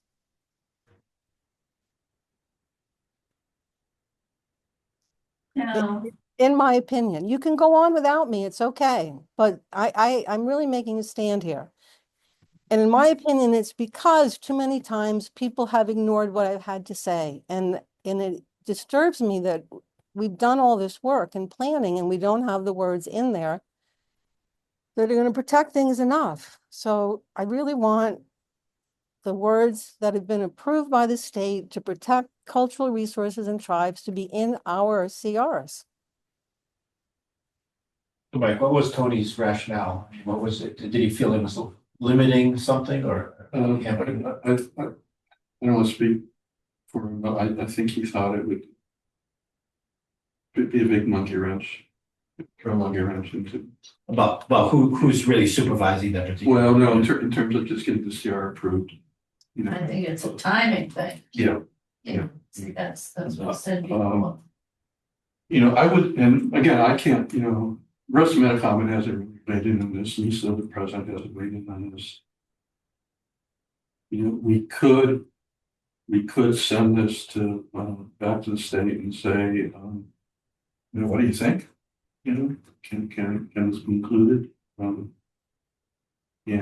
I think probably if the state said it was all right, you know, Tony would probably come along at some point too. But I can't say for sure.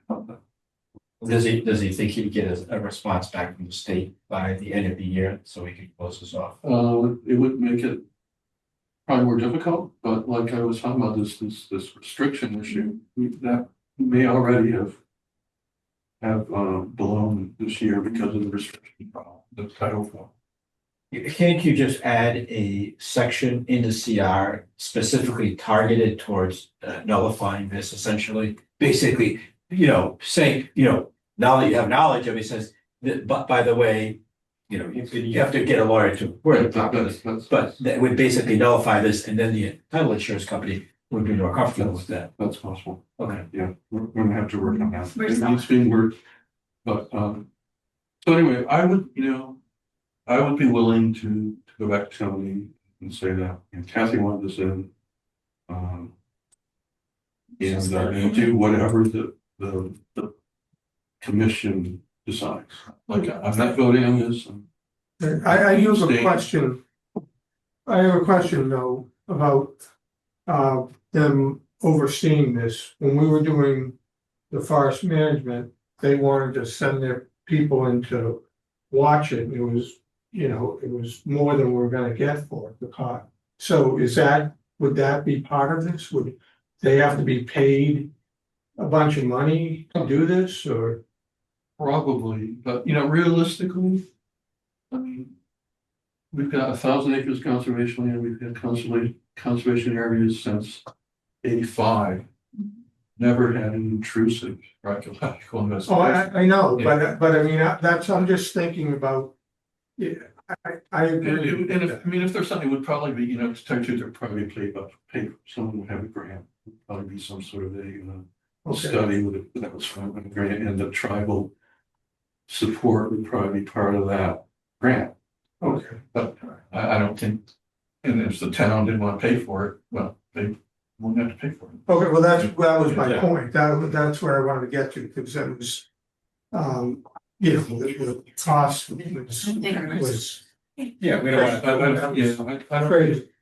I mean, like I said, I think, you guys need to vote. Right. And, you know, I'll do whatever the commission wants. Excuse me, could I say something? 1 second, Marcella has her hand up. And No, I just was curious about how much of a delay this could cause and how critical that is. I don't know, chances are the DCS, the state agency that is approving the CR will probably ask what the Mass Historical Commission thinks about it. And according to Kathy, if Kathy's correct, this language has already been approved. So maybe it's just a very small speed bump. And it won't be really an issue at all. But I don't know that. Well, if it's already been approved, then, you know, there's precedent and it seems it seems possible that it would be fine. And Kathy, you had a comment. Well, just so we haven't had any archaeological digs. This is people digging, you know, an archaeological dig. We just did mapping over at that forestry project. So this is when you do a dig. And we don't, this is for a CR that could happen in, you know, 15, 30 years, we don't know. But you have to have this language in there, because if a dig is there and we don't have it, there's a problem, you know, having people weigh in. So this is people doing an archaeological dig and having, you know, the tribes have some say in it. But we haven't had an archaeological dig except for, well, I suppose the cave, the chamber, we had 2 there, but you know, we had people there. On those. Yeah. And we weren't at CR level at that point in time.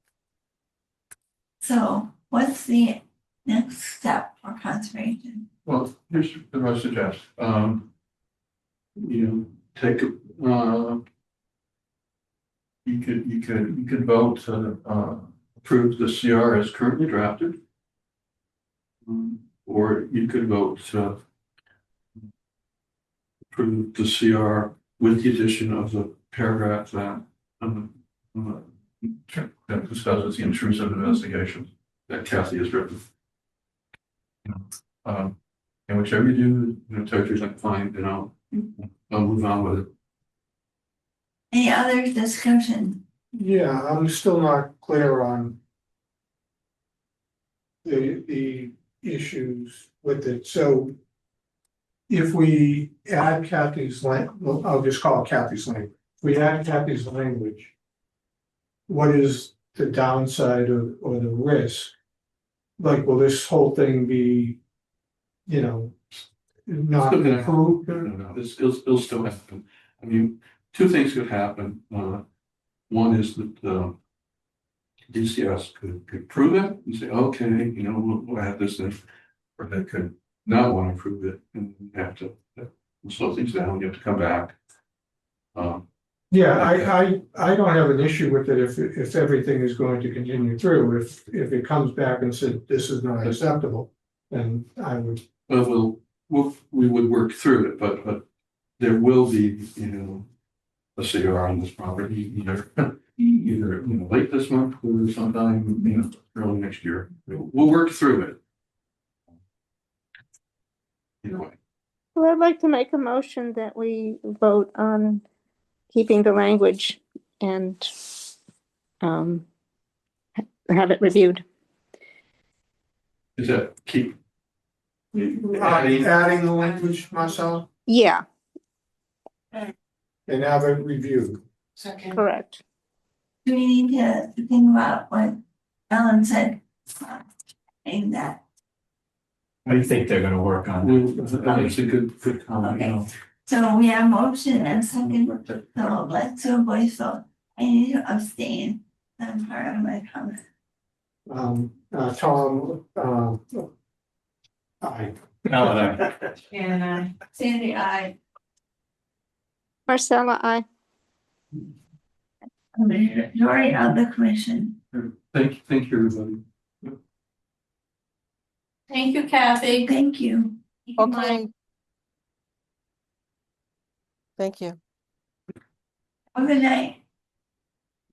Okay, do you have anything else for tonight? What else, Mary? Okay.